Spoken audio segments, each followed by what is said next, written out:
Is it possible to convert a theist to an atheist? Yeah, that happens.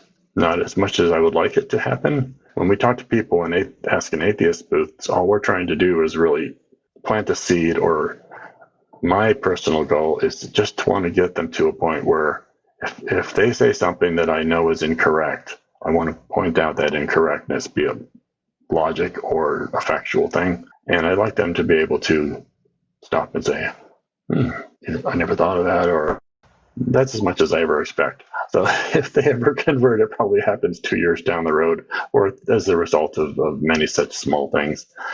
There are people that have converted people on a shorter timetable, but usually it's a long thing. A year, 2 years, people start to watch. It used to be Hitchens and Matt Dillahunty, and now it's the next generation and things like that.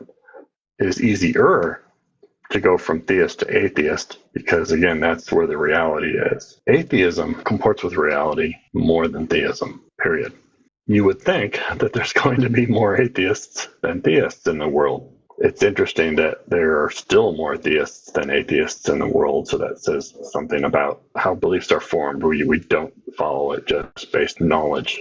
I think Richard Dawkins learned this fairly early on in about the 90s, when he was really thinking that all he had to do was explain evolution, for example, and people would then get it. And there's a famous video he's got where he explains some things to a very strong theist, and she kept going back to, where are the transitional fossils? He did get through one little bit to her. There are people, of course, like that. And there's all sorts of reasons for that. They're stubborn, their identities are challenged. You have to look at the other factors. And one of probably the strongest is a desire to believe, or belief based on what is more intuitive and what is more desirable. And desirable can be something as simple as liking the idea of holding in your mind that it's possible that there's life after death. It could also be really wanting to be in the social comfort umbrella of being in a religious community.